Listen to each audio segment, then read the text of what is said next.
Part 3, sections 1 through 8 of A Philosophical Inquiry into the Origin of our Ideas of the Sublime and the Beautiful, by Edmund Burke. This recording is in the public domain.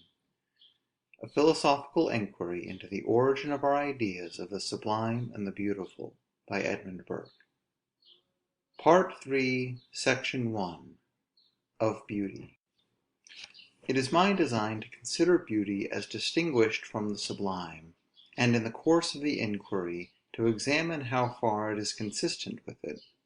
But previous to this, we must take a short review of the opinions already entertained of this quality, which I think are hardly to be reduced to any fixed principles, because men are used to talk of beauty in a figurative manner, that is to say, in a manner extremely uncertain and indeterminate.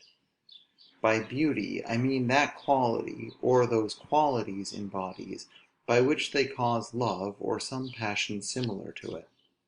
I confine this definition to the merely sensible qualities of things, for the sake of preserving the utmost simplicity in a subject which must always distract us whenever we take in those various causes of sympathy which attach us to any person or things from secondary considerations, and not from the direct force which they have merely on being viewed.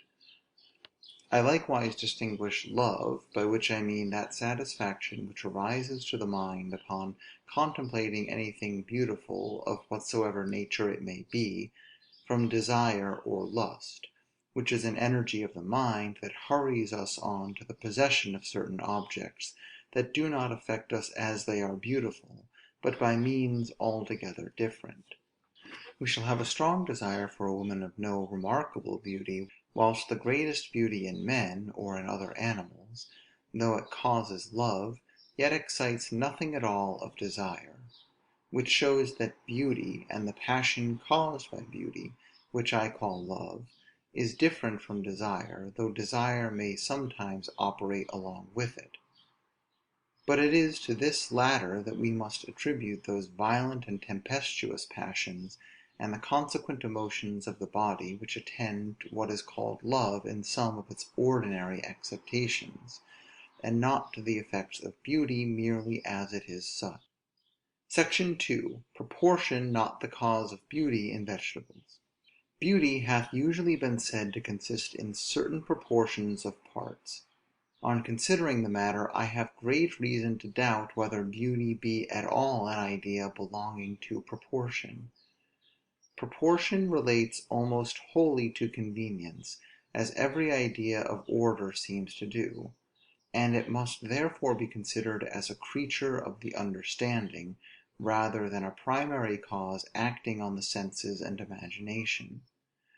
It is not by the force of long attention and inquiry that we find any object to be beautiful.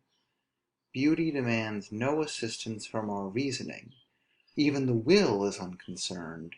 The appearance of beauty as effectually causes some degree of love in us, as the application of ice or fire produces the ideas of heat or cold.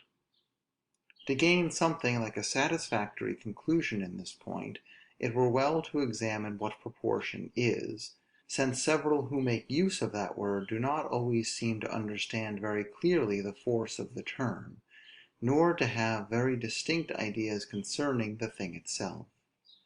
Proportion is the measure of relative quantity.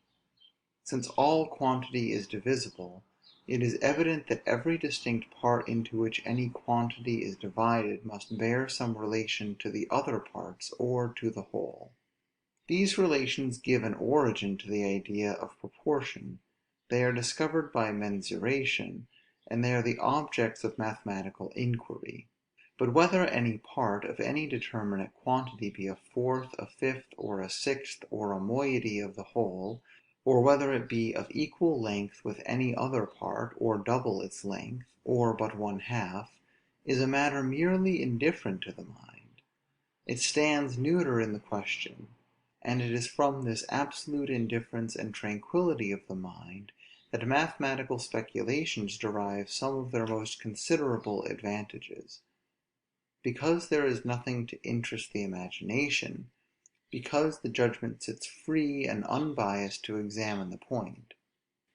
All proportions, every arrangement of quantity, is alike to the understanding, because the same truths result to it from all, from greater, from lesser, from equality and inequality. But surely beauty is no idea belonging to mensuration, nor has it anything to do with calculation and geometry. If it had, we might then point out some certain measures which we could demonstrate to be beautiful, either as simply considered, or as related to others; and we could call in those natural objects for which beauty we have no voucher but the sense, to this happy standard, and confirm the voice of our passions by the determination of our reason. But since we have not this help, let us see whether proportion can in any sense be considered as the cause of beauty, as hath been so generally, and by some so confidently affirmed.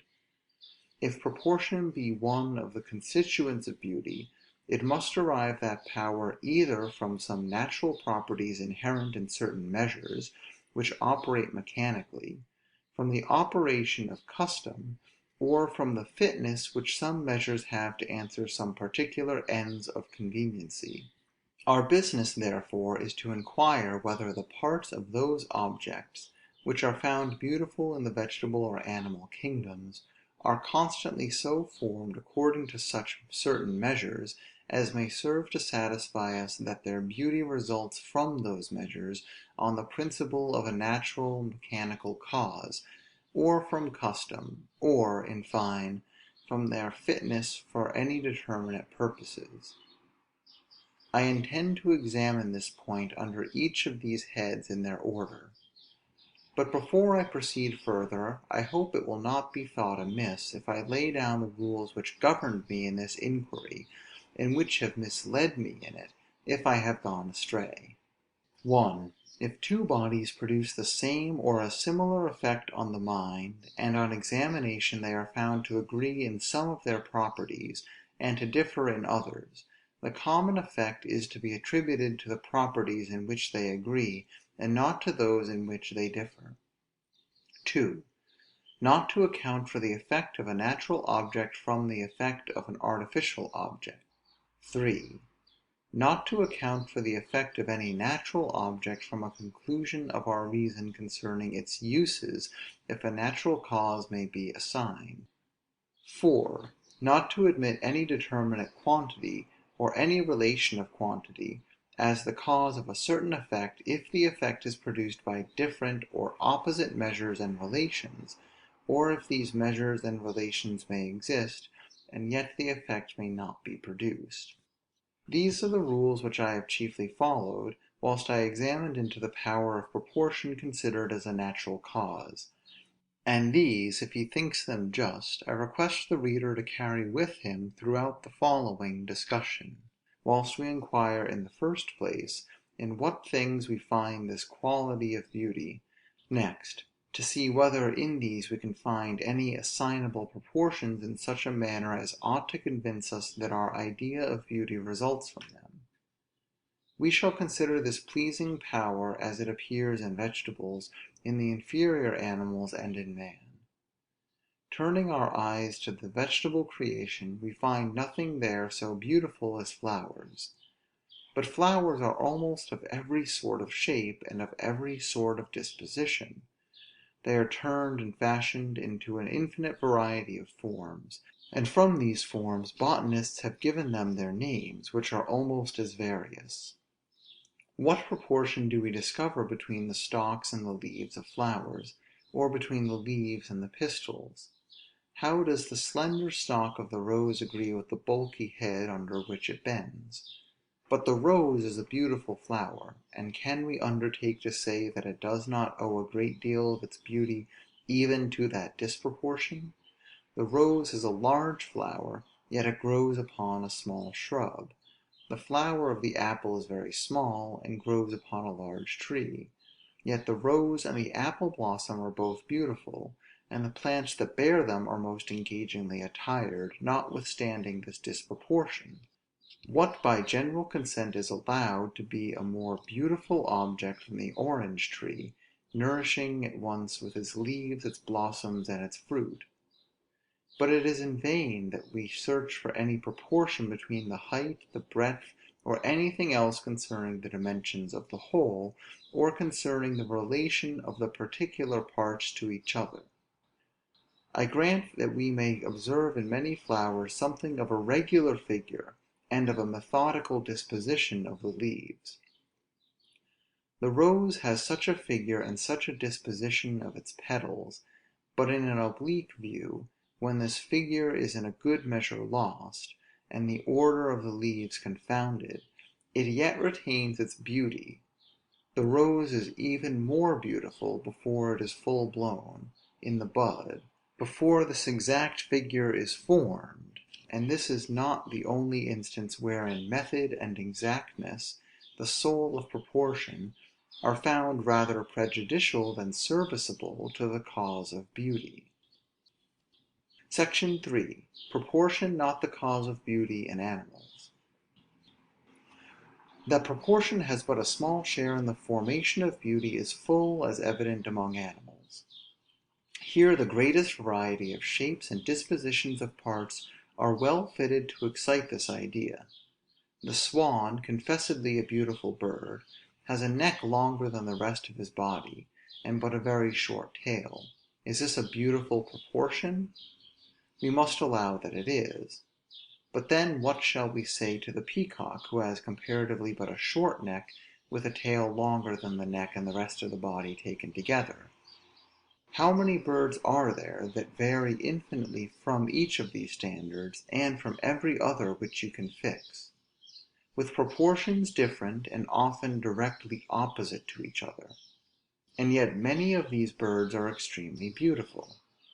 When upon considering them we find nothing in any one part that might determine us a priori to say what the others ought to be, nor indeed to guess anything about them but what experience might show to be full of disappointment and mistake.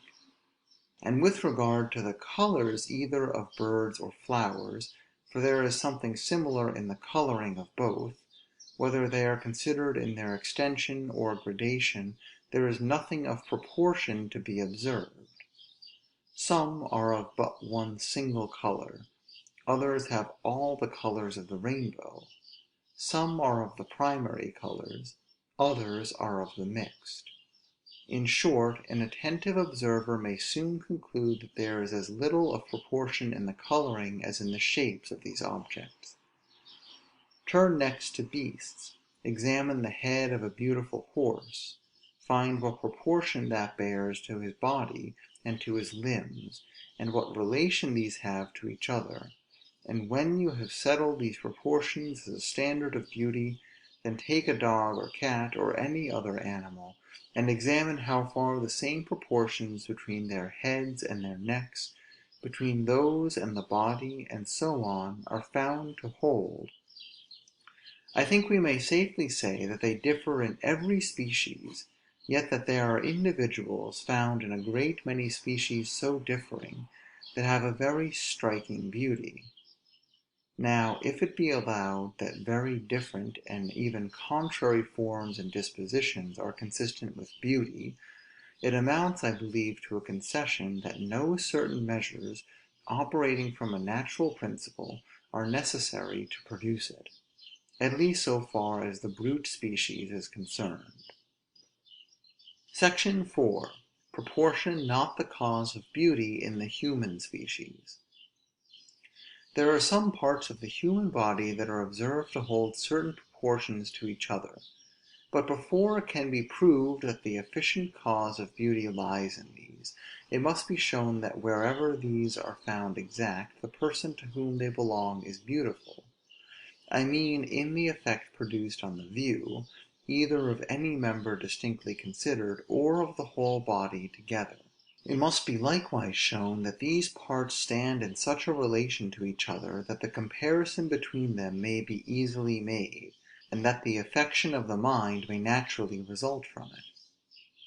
For my part, I have at several times very carefully examined many of these proportions, and have found them hold very nearly or altogether alike in many subjects, which were not only very different from one another, but where one has been very beautiful, and the other very remote from beauty. With regard to the parts which are found so proportioned, they are often so remote from each other in situation, nature, and office, that I cannot see how they admit of any comparison, nor consequently how any effect owing to proportion can result from them. The neck, say they, in beautiful bodies should measure with the calf of the leg; it should likewise be twice the circumference of the wrist; and an infinity of observations of this kind are to be found in the writings and conversations of many. But what relation has the calf of the leg to the neck, or either of these parts to the wrist? These proportions are certainly to be found in handsome bodies; they are as certainly in ugly ones, as any who will take the pains to try may find. Nay, I do not know but they may be least perfect in some of the most beautiful. You may assign any proportions you please to every part of the human body, and I undertake that a painter shall religiously observe them all, and notwithstanding produce, if he pleases, a very ugly figure.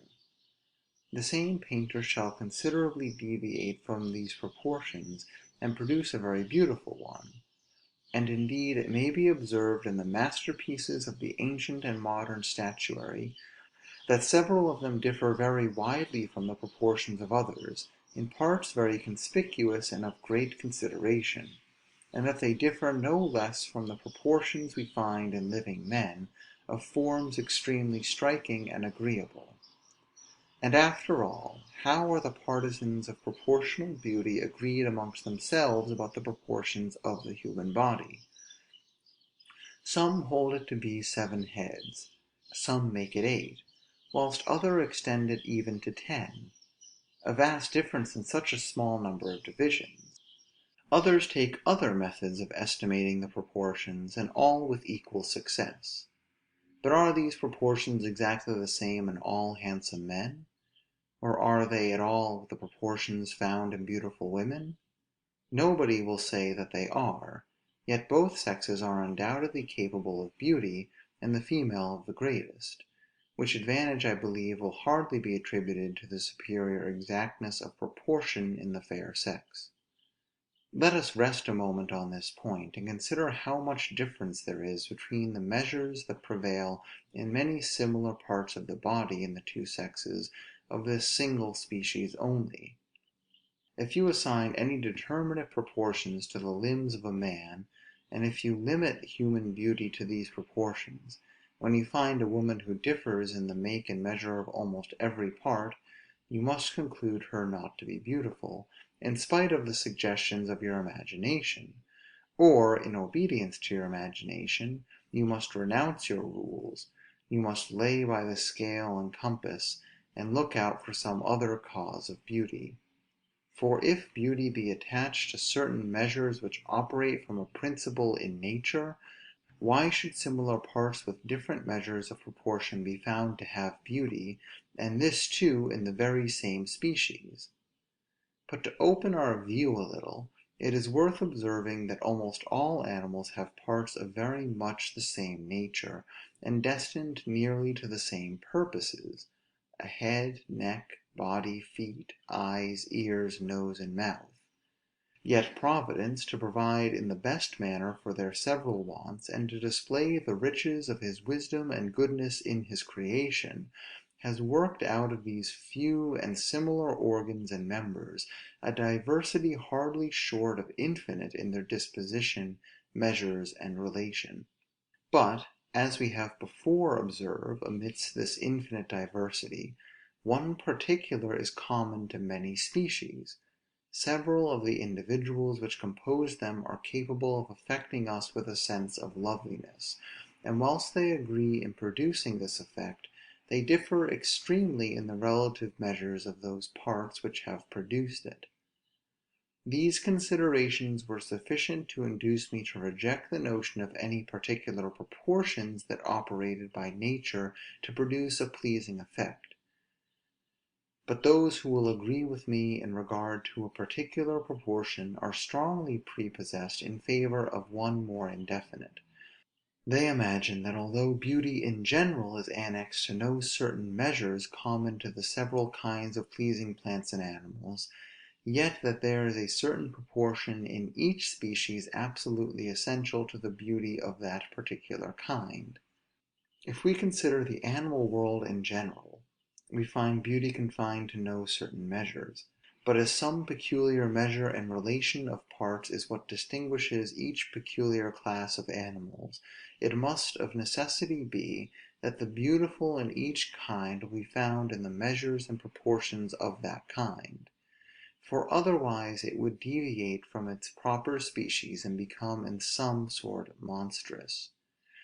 However, no species is so strictly confined to any certain proportions that there is not a considerable variation amongst the individuals; and as it has been shown of the human, so it may be shown of the brute kinds, that beauty is found indifferently in all the proportions which each kind can admit, without quitting its common form; and it is this idea of a common form that makes the proportion of parts at all regarded, and not the operation of any natural cause. Indeed, a little consideration will make it appear that it is not measure, but manner, that creates all the beauty which belongs to shape. What light do we borrow from these boasted proportions when we study ornamental design? It seems amazing to me that artists, if they were as well convinced as they pretend to be that proportion is a principal cause of beauty, have not by them at all times accurate measurements of all sorts of beautiful animals to help them to proper proportions, when they would contrive anything elegant; especially as they frequently assert that it is from an observation of the beautiful in nature they direct their practice. I know that it has been said long since, and echoed backward and forward from one writer to another 1,000 times, that the proportions of building have been taken from those of the human body. To make this forced analogy complete, they represent a man with his arms raised and extended at full length, and then describe a sort of square, as it is formed by passing lines along the extremities of this strange figure. But it appears very clearly to me that the human figure never supplied the architect with any of his ideas; for, in the first place, men are very rarely seen in this strained posture; it is not natural to them, neither is it at all becoming. Secondly, the view of the human figure so disposed does not naturally suggest the idea of a square, but rather of a cross, as that large space between the arms and the ground must be filled with something before it can make anybody think of a square. Thirdly, several buildings are by no means of the form of that particular square, which are notwithstanding planned by the best architects, and produce an effect altogether as good, and perhaps a better. And certainly nothing could be more unaccountably whimsical than for an architect to model his performance by the human figure, since no two things can have less resemblance or analogy than a man and a house or a temple. Do we need to observe that their purposes are entirely different?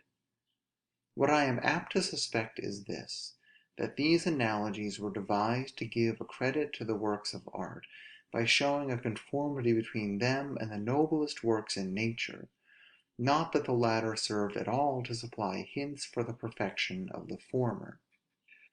And I am the more fully convinced that the patrons of proportion have transferred their artificial ideas to nature, and not borrowed from thence the proportions they use in works of art; because in any discussion of this subject they always quit as soon as possible the open field of natural beauties, the animal and vegetable kingdoms, and fortify themselves within the artificial lines and angles of architecture.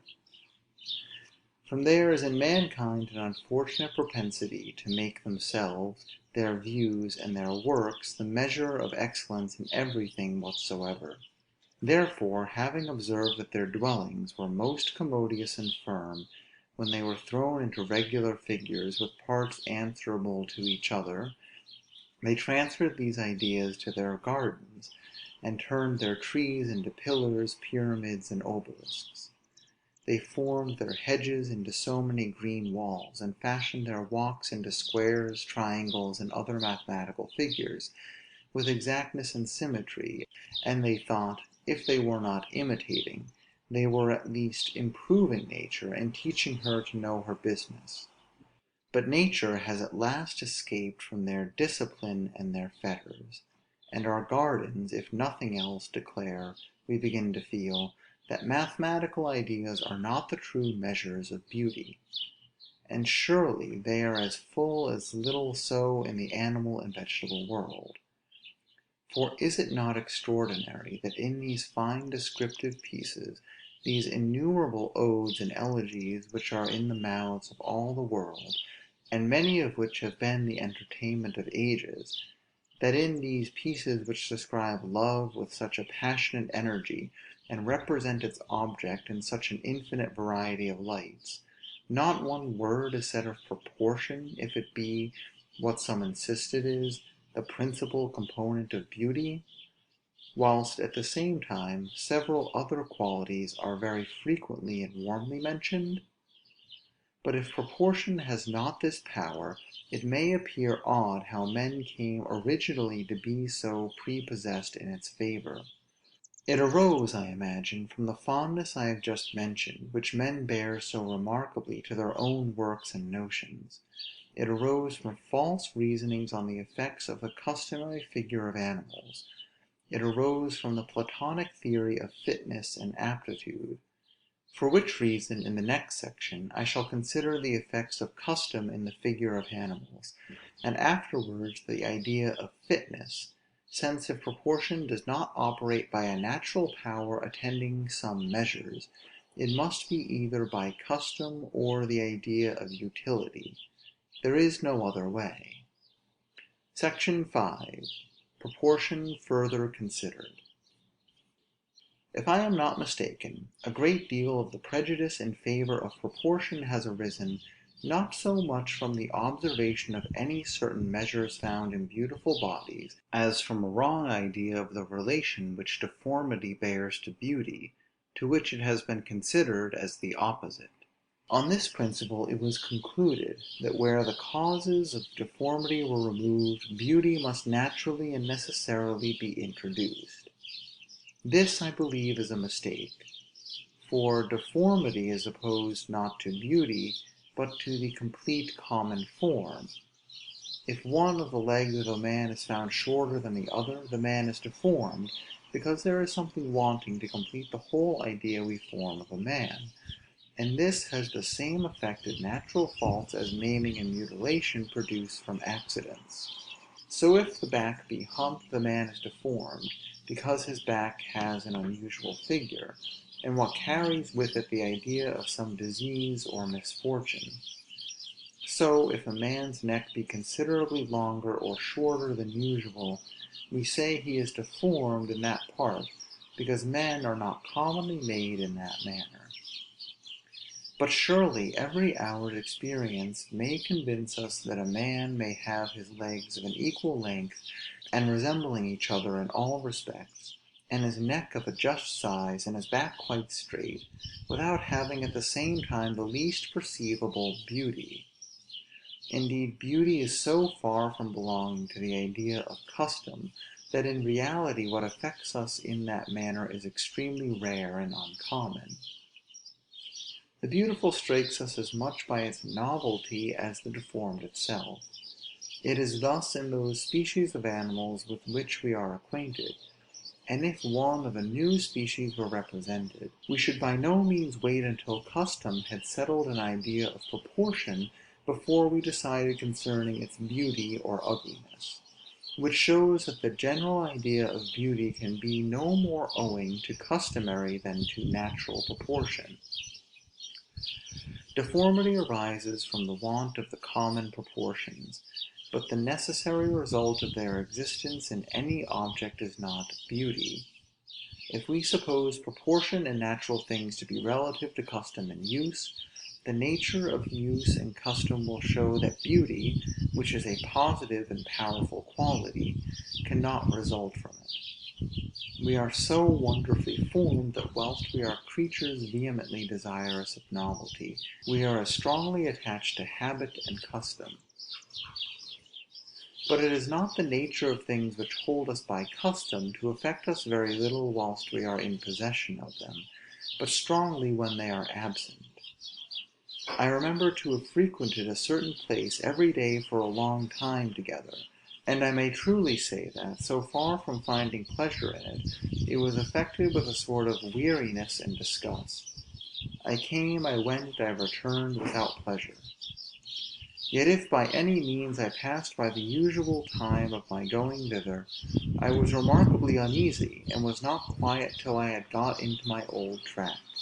They who use snuff take it almost without being sensible that they take it, and the acute sense of smell is deadened, so as to feel hardly anything from so sharp a stimulus. Yet deprive the snuff-taker of his box, and he is the most uneasy mortal in the world. Indeed, so far are use and habit from being causes of pleasure merely as such, that the effect of constant use is to make all things of whatever kind entirely unaffecting. For as use at last takes off the painful effect of many things, it reduces the pleasurable effect in others in the same manner, and brings both to a sort of mediocrity and indifference.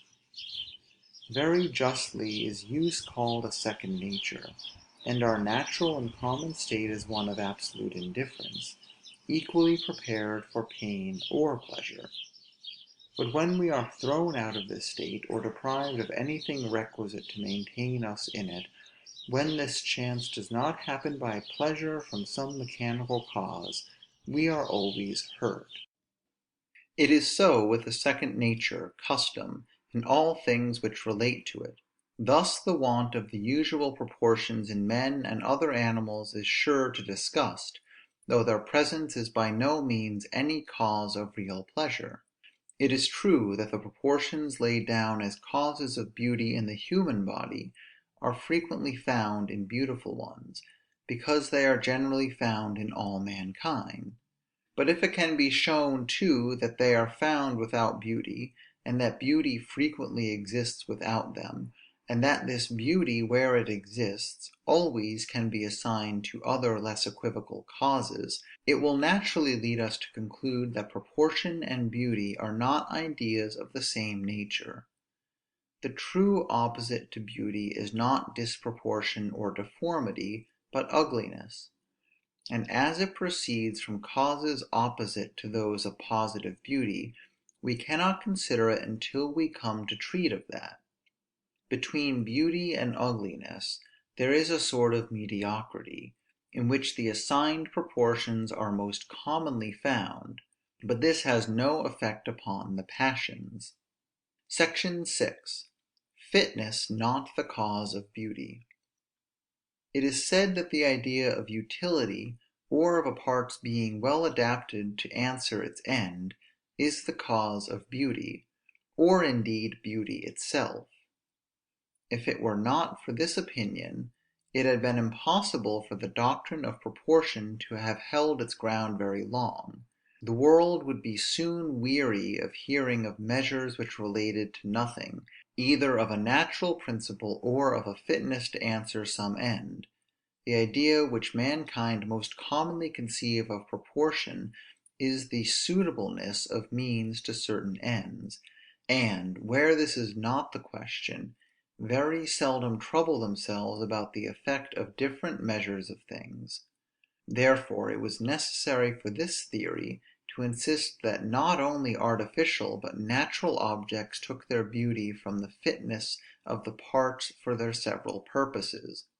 But in framing this theory, I am apprehensive that experience was not sufficiently consulted; for on that principle, the wedge-like snout of a swine, with its tough cartilage at the end, the little sunk eyes, and the whole make of the head, so well adapted to its offices of digging and rooting, would be extremely beautiful. The great bag hanging to the bill of a pelican, a thing highly useful to this animal, would be likewise as beautiful in our eyes. The hedgehog, so well secured against all assaults by his prickly hide, and the porcupine with his missile quills, would be then considered as creatures of no small elegance. There are few animals whose parts are better contrived than those of a monkey. He has the hands of a man, joined to the springy limbs of a beast. He is admirably calculated for running, leaping, grappling, and climbing. And yet there are few animals which seem to have less beauty in the eyes of all mankind. I need say little on the trunk of the elephant, of such various usefulness, and which is so far from contributing to his beauty. How well fitted is the wolf for running and leaping! How admirably is the lion armed for battle! But will any one therefore call the elephant, the wolf, and the lion beautiful animals? I believe nobody will think the form of a man's legs so well adapted to running as those of a horse, a dog, a deer, and several other creatures; at least they have not that appearance. Yet, I believe, a well-fashioned human leg will be allowed to far exceed all these in beauty. If the fitness of parts was what constituted the loveliness of their form, the actual employment of them would undoubtedly much augment it. But this, though it is sometimes so upon another principle, is far from being always the case. A bird on the wing is not so beautiful as when it is perched. Nay, there are several of the domestic fowls which are seldom seen to fly, and which are nothing the less beautiful on that account. Yet birds are so extremely different in their form from the beast and human kinds, that you cannot, on the principle of fitness, allow them anything agreeable, but in consideration of their parts being designed for quite other purposes. I never in my life chanced to see a peacock fly; and yet before, very long before I considered any aptitude in his form for the aerial life, I was struck with the extreme beauty which raises that bird above many of the best flying fowls in the world, though, for anything I saw, his way of living was much like that of the swine, which fed in the farm yard along with him. The same may be said of cocks, hens, and the like. They are of the flying kind in figure, in their manner of moving not very different from men and beasts. To leave these foreign examples, if beauty in our own species was annexed to use, men would be much more lovely than women, and strength and agility would be considered as the only beauties. But to call strength by the name of beauty, to have but one denomination for the qualities of a Venus and Hercules, so totally different in almost all respects, is surely a strange confusion of ideas or abuse of words. The cause of this confusion, I imagine, proceeds from our frequently perceiving the parts of the human and other animal bodies to be at once very beautiful, and very well adapted to their purposes; and we are deceived by a sophism, which makes us take that for a cause which is only a concomitant. This is the sophism of the fly, who imagined he raised a great dust because he stood upon the chariot that really raised it. The stomach, the lungs, the liver, as well as other parts, are incomparably well adapted to their purposes, yet they are far from having any beauty. Again, many things are very beautiful, in which it is impossible to discern any idea of use; and I appeal to the first and most natural feelings of mankind, whether on beholding a beautiful eye, or a well-fashioned mouth, or a well-turned leg, any ideas of their being well fitted for seeing, eating, or running, ever present themselves. What idea of use is it that flowers excite, the most beautiful part of the vegetable world. It is true that the infinitely wise and good Creator has, of his bounty, frequently joined beauty to those things which he has made useful to us; but this does not prove that an idea of use and beauty are the same thing, or that they are any way dependent on each other. SECTION VII. THE REAL EFFECTS OF FITNESS. When I excluded proportion and fitness from any share in beauty, I did not by any means intend to say that they were of no value, or that they ought to be disregarded in works of art. Works of art are the proper sphere of their power, and here it is that they have their full effect. Whenever the wisdom of our Creator intended that we should be affected with anything, he did not confide the execution of his design to the languid and precarious operation of our reason, but he endued it with powers and properties that prevent the understanding, and even the will, which, seizing upon the senses and imagination, captivate the soul, before the understanding is ready either to join with them or to oppose them. It is by a long deduction and much study that we discover the adorable wisdom of God in his works. When we discover it, the effect is very different, not only in the manner of acquiring it, but in its own nature, from that which strikes us without any preparation from the sublime or the beautiful. How different is the satisfaction of an anatomist, who discovers the use of the muscles and of the skin, the excellent contrivance of the one for the various movements of the body, and the wonderful texture of the other, at once a general covering, and at once a general outlet as well as inlet. How different is this from the affection which possesses an ordinary man at the sight of a delicate smooth skin, and all the other parts of beauty, which require no investigation to be perceived. In the former case, whilst we look up to the Maker with admiration and praise, the object which causes it may be odious and distasteful. The latter very often so touches us by its power on the imagination, that we examine but little into the artifice of its contrivance; and we have need of a strong effort of our reason to disentangle our minds from the allurements of the object, to a consideration of that wisdom which invented so powerful a machine. The effect of proportion and fitness, at least so far as they proceed from a mere consideration of the work itself, produce approbation, the acquiescence of the understanding, but not love, nor any passion of that species. When we examine the structure of a watch, when we come to know thoroughly the use of every part of it, satisfied as we are with the fitness of the whole, we are far enough from perceiving anything like beauty in the watchwork itself. But let us look on the case, the labor of some curious artist in engraving, with little or no idea of use; we shall have a much livelier idea of beauty than we ever could have from the watch itself, though the masterpiece of Graham.